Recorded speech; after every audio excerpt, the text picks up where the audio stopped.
오늘 또 말씀 나누기 전에 앞뒤 좌우로 보시면서 한번 인사하겠습니다. 서로 사랑합니다. 이렇게 한번 고백하면 좋겠습니다.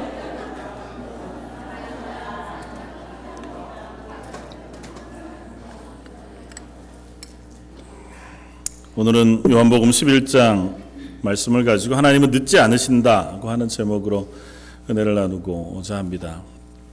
노스캐롤라이나에 있는 더 서밋 처치라고 하는 교회 담임 목사로 섬기고 있는 J.D. 그리어라고 하는 분이 쓴 책이 하나 있습니다. 하나님을 하나님 되게라고 하는 제목으로 쓴 책인데요.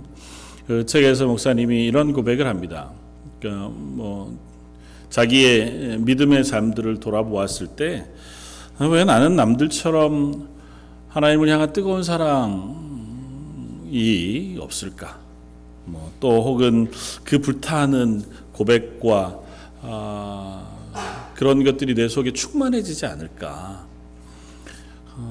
때로는 헌신하고 이러는 것들이 짐처럼 느껴질 때도 있고, 또 예배드리는 것이 의무처럼 경험되어질 때도 많아서, 심지어는 이제 목회자가 되고 또 교회를 사역하는 그 자리까지 왔음에도 불구하고 그런 믿음의 모양들이 잘 자라지 않고 변하지 않는 것 때문에 심각한 고민을 하게 되었다는 거죠.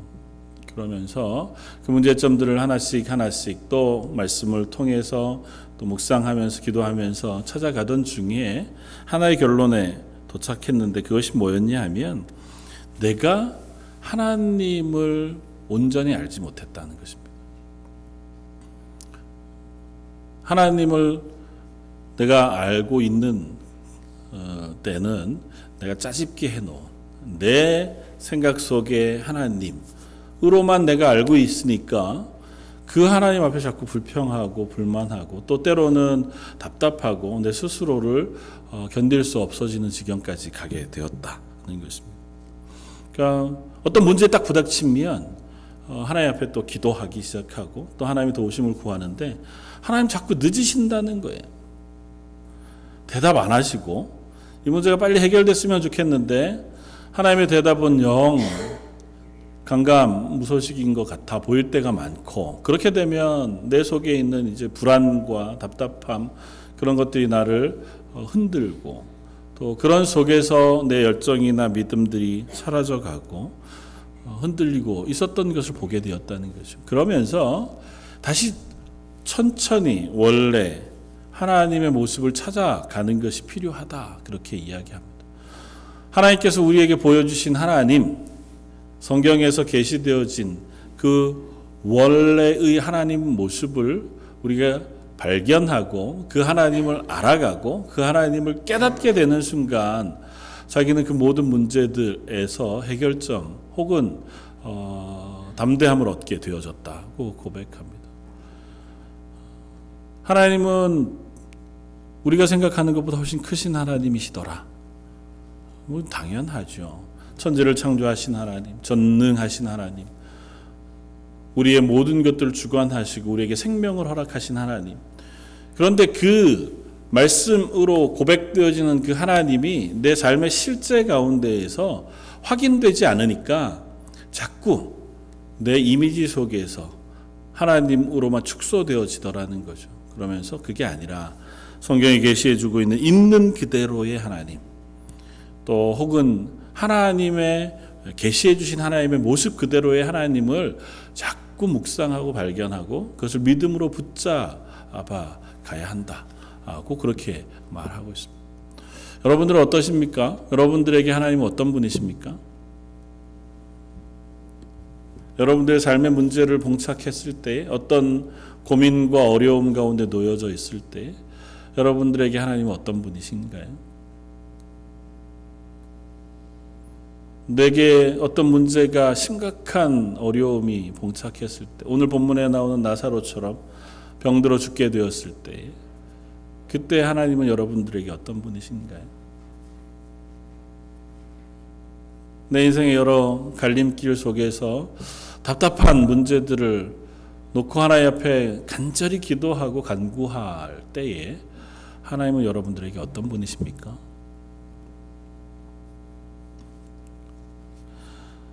하나님은 종종 우리에게 늦게 대답하신다고 우리는 경험합니다. 생각합니다.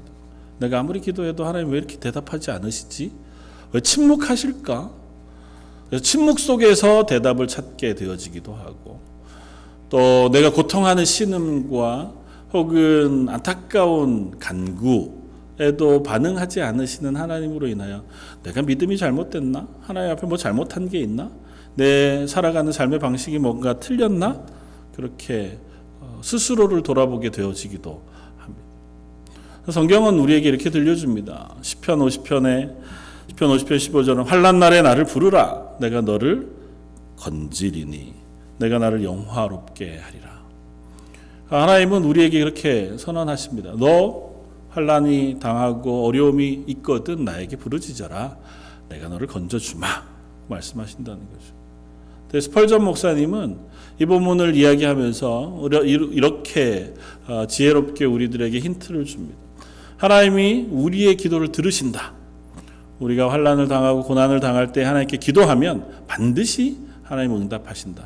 그러나 이 본문 가운데서도 써져 있듯이 하나님은 우리에게 그 응답의 시점에 대하여는 언급하고 계시지 않다. 너 기도해라. 너 환난 날에 나에게 구해라. 그러면 열심히 구한 지 30일 만에 그 이내에 내가 너에게 응답하마. 이렇게 시점을 얘기해 주고 계시지 않다는 거죠.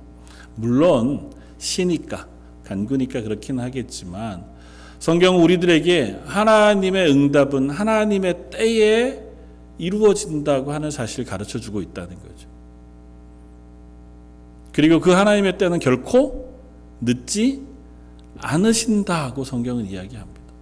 다만 우리가 그 하나님의 때를 알지 못하고 하나님의 때를 기다리지 못하여 조급할 뿐인 것이지, 하나님은 가장 선하신 때에 가장 좋은 과정 속에 그리고 하나님이 기뻐하시는 계획을 따라서 우리에게 응답하신다는 것입니다. 오늘 본문에 있는 요한복음에는 가끔 등장하는 한 단어가 있습니다. 때가 차매. 하나님은 하나님의 때가 차기까지 기다리시고 또 그 때를 채우셔서 하나님의 일을 행하시고 우리를 향하여 구원의 은혜를 베푸시길 기뻐하셨다고 성경은 씁니다. 그러니까 하나님은 하나님의 때를 맞추어서 그 시간 속에서 하나님의 일들을 이루세요. 우리를 향하여서도 하나님은 동일하십니다. 우리가 하나님 앞에 드리는 기도에 응답하시고 우리의 삶을 구원하시며 우리를 인도해 가시지만, 그러나 우리가 요구하는 때가 아닌 하나님이 기뻐하시고 계획하신 때를 따라 시간을 따라 우리에게 말씀하시고 응답하신다고 하는 사실을 우리가 기억해야 한다는 거죠. 오늘 광고 말씀 가운데도 제가 나누어 놓았지만 저희 EM 목사님이 청빙이 되었습니다. 그래서 EM 목사님으로 이정우 목사님께서 이제 10월 첫째 주부터 교회를 섬겨주실 텐데요. 그 청빙되어지는 그 과정 속에서도 사실은 참 많은 간증이 있습니다. 사실은 지난 주일까지만 해도 이정우 목사님 청빙되는 것이 결정되지 않고 또 조금만 힌트도 없었어요. 사실은 여러 번 목사님과 이야기했고 또 섬겨주시면 좋겠다 하는 마음들을 나누었고 또 목회에 대한 이야기들을 나누었음에도 불구하고 여러 어려움들이 있었습니다. 그러나 하나님께서 아주 적절한 때에 그리고 늦지 않게 응답하신 줄 믿습니다. 그리고 그 가운데에는 하나님께 드렸던 숱한 기도들 속에 하나님이 가장 적절하신 때를 찾으셔서 또 그때에 맞추어서 이 일들을 이루셨다고 하는 간증과 고백이 있습니다. 언젠가 좀 더 나눌 일들이 있겠지만, 그리고 하나님이 그 시간 속에 기다리게 하신 시간 속에 또 우리 EM을 위하여 하나님께서 하신 일들을 또 보게 되었습니다. 필요한 시간들을 하나님께 허락하셨고 그 기간을 그냥 보내시지 않고 그 기간 속에 하나님께서 하시고자 하는 것들을 우리 속에 또 이루어 가신다고 하는 고백들을 하게 되었습니다. 우리들의 삶 속에 우리들은 참 조급할 때가 많습니다. 같은 문제를 놓고도 하나님 이 기도를 들어주시지 않으시는 건가? 언제쯤 해주실 건지 때로는 답답한 마음을 부여잡고 하나님 앞에 기도하게 되어지기도 하지만 하나님은 정말 정확하게 하나님 보시기에 가장 합당한 때에, 그리고 가장 좋은 때에 늦지 않게 응답하시는 하나님이신 줄 믿습니다. 오늘 본문은 이렇게 시작을 합니다. 11장 1절 어떤 병자가 있으니.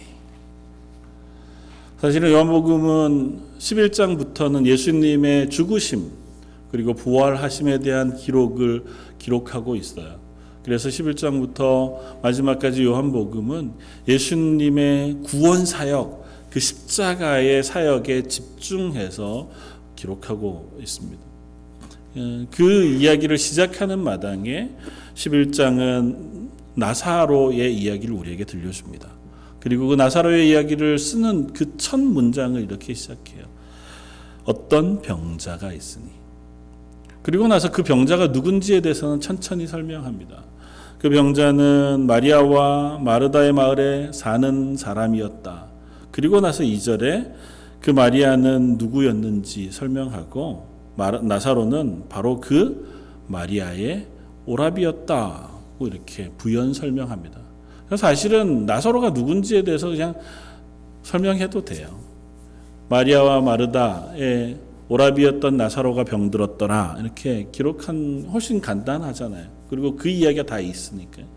근데 굳이 11장 1절은 어떤 병자가 있으니 이렇게 우리에게 이야기를 들려줍니다. 저는 이야기를 읽으면서 이 문장이 예수님의 구원 사역을 필요로 하는 이 세상을 함축적으로 설명하고 있는 것이겠다고 이해합니다.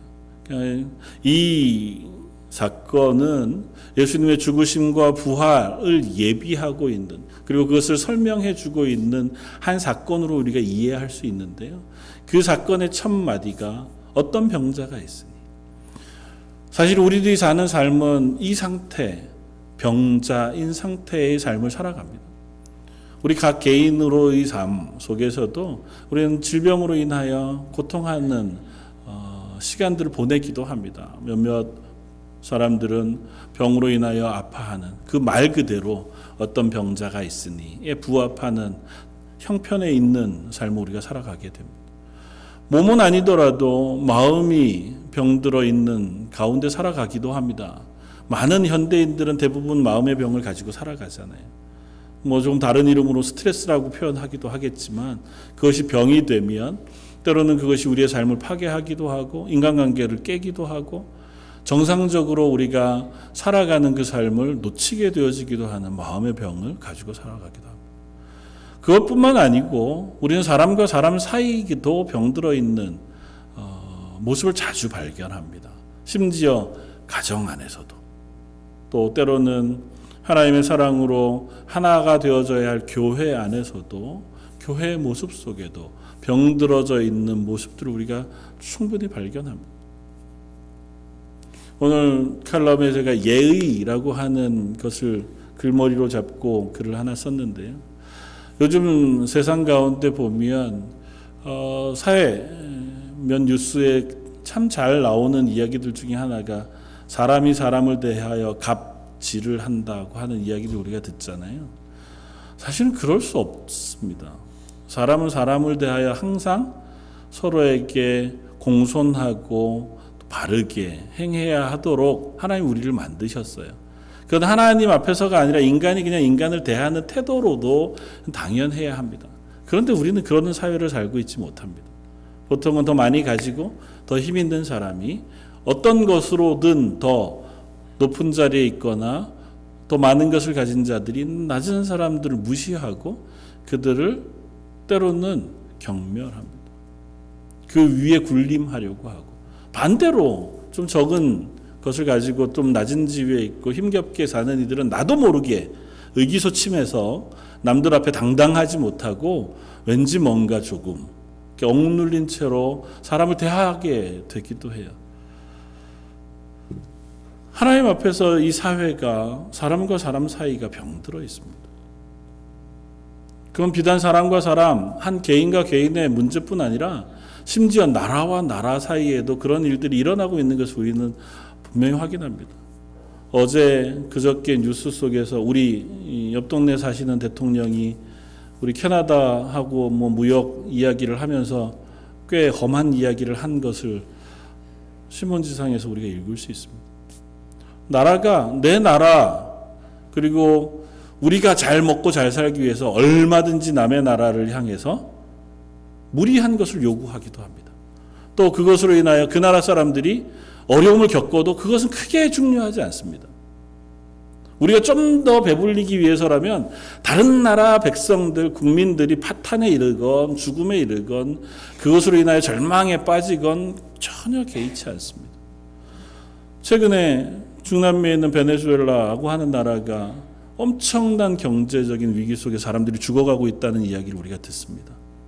결국은 그것도 다른 나라와의 관계, 자기들의 잘못도 크죠. 그러나 다른 나라와의 관계 속에서 그들이 어려움을 겪게 되어지는 것도 있단 말이죠.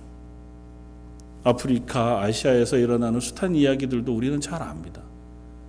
조금 더 부자들이, 큰 글로벌 회사들이, 아니면 큰 나라들이 자기들의 이익을 추구하기 위해서 좀 약한 나라, 약한 사람들에게 무리한 것을 요구하고 좀 더 과한 것을 요구하는 세상 속을 우리가 살아갑니다. 그리고 아무렇지도 않아요. 나는 돈을 조금 더 벌어서 배부른 것에 불과하지만 그 사람들은 당장 죽음의 위기 속에 놓여져 있기도 하고 그것으로 인하여 큰 어려움을 겪는데도 그것에 별로 개의치 않은 세상을 우리가 살아갑니다. 요한계시록에서 보여지고 있는 그 말세의 이 세상의 모습이 그러해요. 그러니까 지금 우리가 살아가고 있는 세상은 병든 세상을 살아갑니다. 요한복음 11장은 그 이야기를 우리에게 들려줍니다. 어떤 사람이 병들었다고 이야기합니다. 그럴 때 우리 그리스도인들은 기도합니다. 하나님의 은혜를 구하고 하나님의 도우심을 구하죠. 개인적인 문제든 우리 공동체의 문제이든 혹은 나라를 위해서든 세상을 위해서든 하나님 앞에 기도합니다. 그런데 하나님이 그 기도에 바로 응답 안 해주시는 것 같아요. 기도하면 그 문제가 딱 해결되면 너무 좋겠건만 하나님이 우리 기도에 바로 응답해 주시면 또 기도할 맛이 나고 또 기도할 즐거움이 생길 텐데 기도해도 별로 응답 안 하시는 것 같아. 왜 하나님 이렇게 늦게 대답하시나 싶을 때가 종종 있다는 거죠. 오늘 본문도 그러합니다. 오늘 본문에 병든 자는 나사로였습니다. 그리고 나사로를 향해서 성경은 우리들에게 알려주기를 예수님의 사랑하시는 자라고 전해줍니다. 3절에 이에 그 누이들이 예수께 사람을 보내어 이르되 주여 보시옵소서 사랑하는 자가 병들었나이다. 예수님도 나사로가 병들었다 하는 그 이야기를 들으시고 그를 이렇게 표현해요. 5절에 예수께서 본래 마르다와 그 동생과 나사로를 사랑하시더니. 그러니까 나사로는 예수님의 사랑을 받는 사람이었습니다. 사랑을 받는 사람이었을 뿐만 아니라 믿음의 사람이었어요. 마리아와 마르다가 예수님에게 사람을 보낸 것은 이 예수님이 오시면 나사로가 나을 것을 믿었습니다. 나중에 나사로가 죽은 지 나흘째 되던 해에 예수님께서 오셨습니다. 오신 예수님을 만나러 나아간 마리아와 마르다가 똑같은 말로 예수님에게 이야기해요. 만약에 예수님이 여기 계셨더라면 내 오라비가 죽지 않았을 것입니다. 이들은 믿음의 사람이었습니다. 이들은 예수님을 사랑했고 예수님의 사랑을 받았습니다.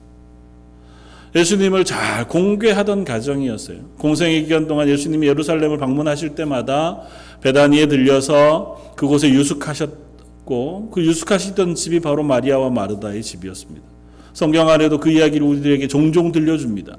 그리고 마리아는 얼마나 예수님의 말씀을 듣기를 사모했는지 예수님의 칭찬을 들었던 사람이기도 해요. 그러니까 이들조차 병이 듭니다. 사랑하는 성도 여러분, 우리가 그리스도인이어도 병들 수 있습니다. 저는 사실은 이 이야기가 우리에게 위로가 되어진다고 믿습니다. 우리는 그리스도인인데 나 하나님을 잘 섬긴다고 생각했는데 왜 나한테 이런 어려움이 닥치지? 우리가 그리스도인이어도 때로는 우리가 이해하지 못할 어려움을 만나기도 해요. 나사로가 왜 이 병이 들었고 왜 죽게 되었는지에 대한 기술을 전혀 하고 있지 않습니다. 나사로는 예수님을 사랑했고 나중에 보면 초대교회 믿음의 사람이 돼요. 아주 귀한 일들을 감당하는. 그럼에도 불구하고 그는 병이 들었고 알지 못하는 이유로 급작스럽게 죽은 거잖아요. 예수님에게 소식을 보내었는데 이미 나사로는 죽었고 예수님이 오신이 이미 죽은 상태, 장례가 거의 끝나가는 상태였으니 말할 수 없는 슬픔이 있었죠. 저 여러분들이 하나님 앞에서 신실하게 살아가려고 애써도 또 하나님 앞에서 정직하게 살려고 수고해도 때로는 병들 수 있습니다. 때로는 환난을 만날 수 있고 때로는 고난을 당할 수 있습니다. 물론 우리가 실패한 이유 때문에 그럴 수도 있죠. 때로는 하나님이 징계하시는 경우도 없지는 않을 겁니다. 그러나 그렇지 않아도 이유를 알 수 없는데 왜 하나님 나한테 이러시지? 그럴 만한 어려움이 우리에게 놓여질 수 있다는 사실을 우리가 이해할 수 있으면 좋겠습니다. 그리고 그런 일들이 우리에게 주어졌을 때 결코 그것이 저주와 죽음으로 끝나지 않는다는 사실을 오늘 본문은 우리에게 들려줍니다. 환난을 당할지라도 하나님은 그곳에서 우리를 가르치시고 건져내실 뿐 아니라 하나님의 하나님 되심을 배울 수 있는 은혜를 베풀어 주신다고 하는 것입니다. 그리고 또 하나는 나사로의 이름, 사실은 이름 가지고 이렇게 본문을 해석하기는 참 어려워요. 그러나 그 이름이 우리들에게 시사하는 바가 좀 있는데요. 나사로는 헬라어입니다. 이게 히브리어 이름으로는 구약에 나오는 엘르아살이라고 하는 제사장의 이름과 같은 이름의 축약형이에요. 그러니까 엘르아살이라고 하는 사람은 아론의 셋째 아들이고 두 번째 대제사장이었던 사람입니다. 그리고 하나님 앞에 아주 신실했던 비느하스라고 하는 사람의 아버지였고, 나사로라고 하는 이름도 엘르아살이라고 하는 이름도 동일하게 뜻이 여호와 하나님은 나의 도움이시다고 하는 뜻입니다. 사실 나사로라는 이름과 관련해서 우리가 좀 더 잘 아는 사람이 또 한 사람이 있어요. 예수님의 비유 가운데 누구가 있습니까? 거지? 나사로. 부자와 나사로의 비유 가운데 거지의 이름이 나사로였습니다. 부자의 집 문 앞에 앉아서 땅에 떨어진 것을 주워 먹으려고 하다가 개도 빼앗길 그런 사람의 이름이 나사로였습니다.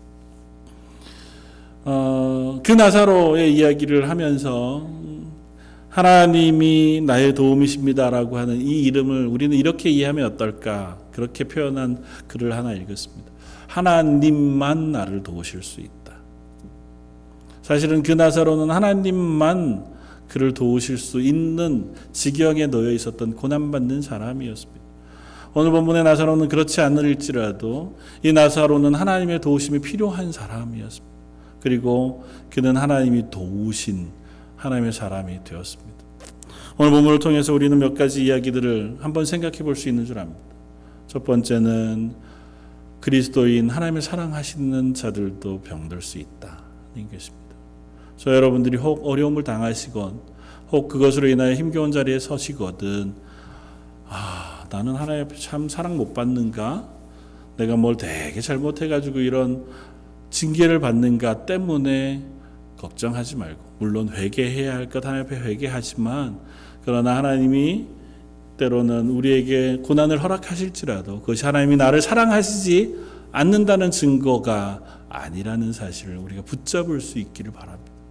또 하나는 그런 우리들을 하나님 위로하시기를 원하신다는 것입니다. 오늘 본문을 쭉 읽다가 보면 예수님이 이제 이 나사로의 집을 향해 가십니다. 그런데 보면 오늘 본문에 6절에 나사로가 병들었다 함을 들으시고 그 계시던 곳에 이틀을 더 유하셨다고 표현해요. 그리고 그 설명을 4절에 이렇게 해요. 이 병은 죽을 병이 아니라 하나님의 영광을 위함이요 하나님의 아들이 이로 말미암아 영광을 받게 하려 함이로라. 오늘 본문 뒤에 15절에는 심지어 이렇게 얘기해요. 14절에 예수님이 이미 나사로가 죽은 줄 아셨어요. 그래서 예수님이 밝히 이르시되 나사로가 죽었느니라 그렇게 말씀하시고 내가 거기 있지 아니한 것을 너희를 위하여 기뻐하노니 이는 너희로 믿게 하려 함이라. 그러나 그에게로 가자. 예수님은 나사로가 죽은 것을 아셨어요. 죽을 것도 아셨습니다. 그리고 죽기를 기다리셨어요. 죽고 나서도 이미 이틀을 더 유하하셨습니다. 일부러 시간을 보내세요. 왜인지 알 수 없습니다.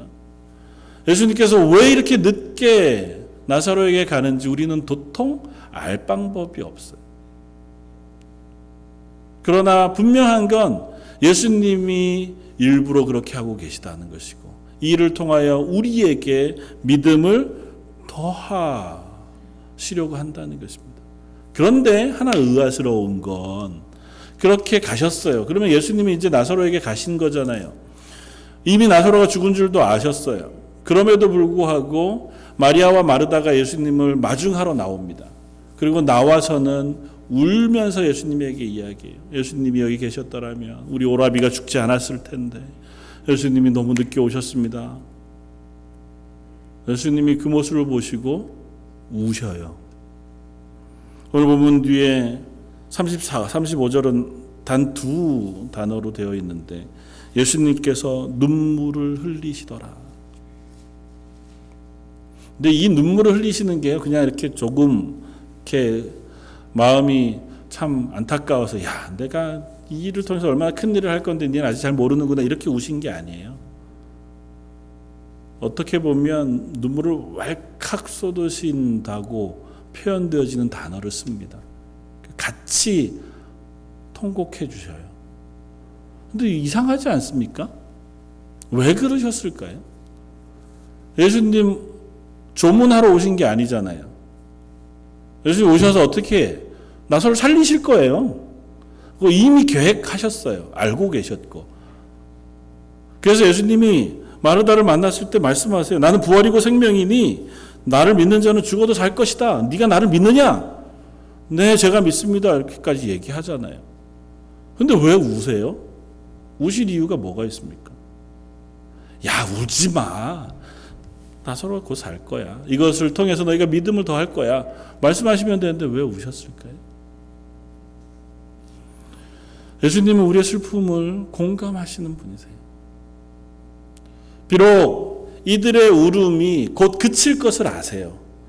그리고 하나님은 그 계획 가운데 우리를 선하게 좋은 길로 인도하시 계획을 가지고 계시고 그 일을 이루세요. 그러나 우리가 아직도 어리석게 그것을 다 알지 못하고 아픔과 힘겨운 고난 가운데서 눈물 흘리고 고통스러워하는 그 마음을 이해하지 못하시는 분이 아니라 그 마음도 함께 공감하시며 위로하시고 그 마음을, 그 눈물을 닦아주실 수 있는 하나님이신 것을 오늘 본문은 우리에게 설명해줘요. 사랑하는 자도 아플 수 있습니다. 믿음의 사람 그리스도인들도 고난당할 수 있습니다. 그리고 그것이 때로는 하나님의 뜻 가운데 선한 결과를 이루어 갈 거지만 그 길을 지나는 동안 우리에게 너무 힘겹고 어려워서 때로는 하나님 앞에 통곡하며 슬퍼하고 어려워할 수 있습니다. 괴롭고요, 힘겨워할 수 있습니다. 그리고 그 힘겨워하는 것을 예수님은 위로해 주신다고요. 핀잔하지 않으시고, 야, 조금만 더 기다리지. 사실 우리 그럴 때가 있잖아요. 아이들을 가르치다가 보면, 또 키우다가 보면 분명히 요 조금만 한 5분만 더 기다리면 금방 더 좋은 게 와요. 그런데 그 5분을 못 기다려가지고 막 짜증을 내고 당장 뭘 해내라고 그러고 지금 있는 거 먼저 달라고 그러고 익지도 않았는데 음식 같은 건 안 익어도 좋으니까 난 그걸 먹고 싶다는 거잖아요. 막 이렇게 얘기해서 그러면 야, 조금만 참지. 그것이 우리의 마음이잖아요. 그러나 하나님은 그 마음도 만져주시는 분이에요. 사실은 마리아와 마르다를 만나셨을 때 예수님의 우신 눈물은 다른 것으로 설명하기가 참 어렵습니다. 그냥 그 마음, 그 슬퍼하는 마음을 예수님도 아셨기에 그들을 위로하시고 그들 마음에 공감하셔서 함께 울어주고 계신 것이다 생각이 되었습니다. 그리고 또 하나는 그렇게 울어도 그리고 그렇게 하나님이 우리에게 말씀하셔도 왜 그러셨는지 우리가 모를 때가 많다는 겁니다. 나사로가 왜 죽어야 했을까요? 예수님은 왜 굳이 나흘이나 지나서 심지어 장사 지낸 바 오래돼 그 시체가 썩는 냄새가 날 때까지 기다렸다가 오셨을까요? 우리는 성경을 다 알고 읽고 나서 예수님이 하신 설명을 들음에도 불구하고 그 뜻을 다 알기는 어렵습니다. 어쩌면 우리의 인생을 살아가는 동안 하나님 우리에게 행하신 일들도 그 일이 일어나기 전에, 그 일이 하나님 뜻 가운데에서 회복되어지기 전에는 고사하고, 하나님 뜻 가운데서 그 일이 해결되고 나서도 하나님 왜 나를 그곳에 두셨는지 완전히 이해 못할 수도 있습니다. 그러나 한 가지는 분명합니다. 그 일을 행하신 하나님은 완전하시다는 것. 우리가 이해하지 못한다 할지라도 그 일을 계획하신 하나님의 계획은 선하시다는 것입니다.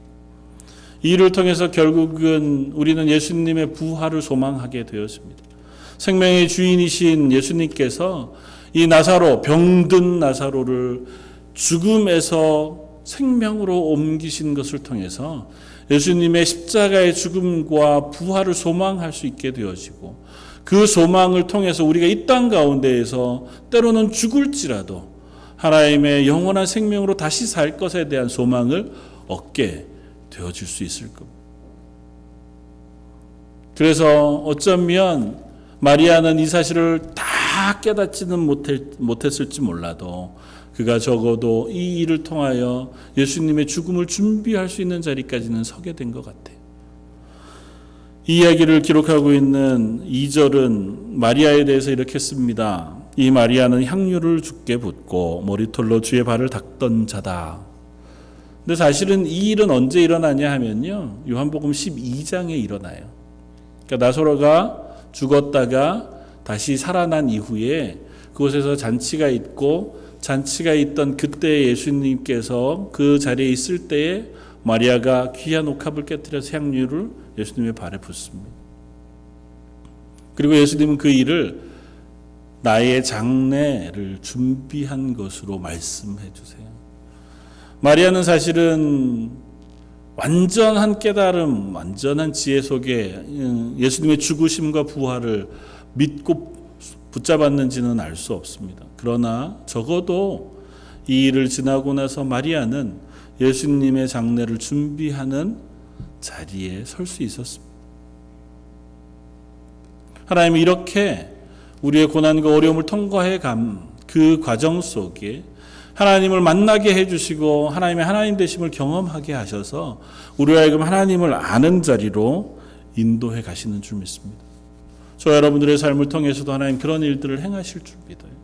그리고 그 일들을 통해서 하나님은 하나님이 누구신지, 하나님이 어떤 하나님이신지를 우리와 하여금 고백할 수 있도록 그것을 가르치시는 하나님이신 줄 믿습니다. 하나님은 결코 우리를 향하여 늦지 않으십니다. 우리가 때로 안타까워 기도할 때 우리의 마음속에 기대하고 소망하는 것, 그것이 당장 이루어지지 않고 그것이 해결되지 않는다 할지라도 우리가 이 사실을 붙잡고 놓치지 않게 되어지길 바랍니다. 맞아, 하나님은 온전하시지, 하나님의 계획은 선하시지, 그 하나님이 나의 하나님 되시니 그 하나님은 늦지 않게 응답하셔서 가장 좋은 것으로 응답하실 줄 믿습니다고 하는 믿음이 저와 여러분들의 것이 되시기를 바랍니다. 그리고 그 일의 근거는 그 하나님이 시간의 창조자이시기 때문에 그래요. 하나님은 시간 때문에 쫓기지 않으세요. 시간을 놓치지도 않으십니다. 왜냐하면 하나님께서 시간을 만드셨기 때문에 그래요. 시간을 초월해 계실 뿐만 아니라 시간을 운행하시기도 하고 그 시간을 조정하시기도 하시는 분이 하나님이세요. 그러니까 그 하나님이 가장 좋은 때를 놓치실 리가 없잖아요. 우리는 느부갓네살 왕의 이야기 속에 다니엘과 세 친구의 이야기들을 잘 압니다. 느부갓네살이라고 하는 바벨론의 대왕이 자기를 신처럼 높여놓고 자기 신상을 만들어 놓고 절하기를 공표해요. 그런데 믿음의 사람이었던 다니엘과 세 친구들은 그것에 응하지 않습니다.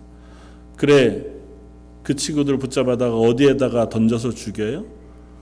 불타는 풀무불에 너무 뜨거워서 그 사람들을 던진 사람들이 불타 죽을 만큼 강력한 불 속에 그 사람들을 던졌어요. 그들이 죽지 않았습니다. 털끝 하나도 그슬리지 않았다고 이야기해요. 어떻게 그럴 수 있을까요? 불을 만드신 분이 하나님이시거든요. 이사야 43장 1절 2절은 우리에게 그 이야기를 이렇게 들려줍니다. 야곱아, 너를 창조하신 여호와께서 지금 말씀하시느니라. 이스라엘아, 너를 지으신 이가 말씀하시느니라.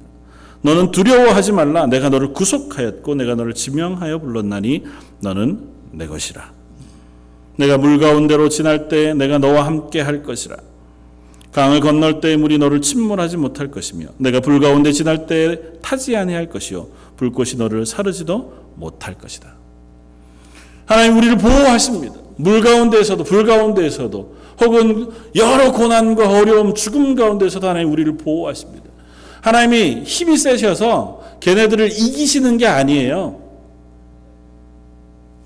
물을 창조하시고 강을 창조하시고 바다를 창조하신 하나님이시기에 강 속에서도 우리를 살리시고 우리를 지키시는 거예요. 불이 우리를 사르지 못하는 것은 그 불을 창조하신 분이 하나님이시기 때문이에요. 마찬가지로 우리가 때로는 안타까워하며 왜 하나님은 내 기도에 듣지 않으시고 응답하시지 않는가, 왜 하나님 늦으시지 라고 생각할 때 그 하나님이 시간의 창조주 되시다고 하는 사실을 잊지 마시기를 바랍니다. 하나님 결코 늦지 않으시고 하나님 우리를 향하여 그 은혜 베푸시기를 기뻐하시며 그 하나님을 우리에게 알리시기를 즐거워하시는 하나님이신 줄 믿습니다. 그 하나님을 붙잡고 오늘 하루도 하나님 앞에서 믿음으로, 기쁨으로, 즐거움으로, 감사함으로 살아갈 수 있는 저 여러분들 되시기를 주님의 이름으로 축원을 드립니다. 같이 한번 기도하겠습니다. 결코 우리의 기도에 늦지 않게 응답하시고 사랑하는 그 사람들을 향하여 가장 선하고 좋은 것으로 응답하시는 하나님. 그러나 저희들은 때로 조급함으로 또 우리 눈앞에 있는 현실과 문제들 그 무게로 인하여 아파하고 지쳐하고 눈물 흘리며 답답해할 때가 있음을 고백합니다. 하나님 그 모든 것들을 하나님의 능력으로 덮어주시고 그 모든 것의 주인 되신 하나님께서 저희를 평안으로 인도해 주셔서 예배하는 모든 성도들과 들의 삶을 은혜로 덮어 주옵소서.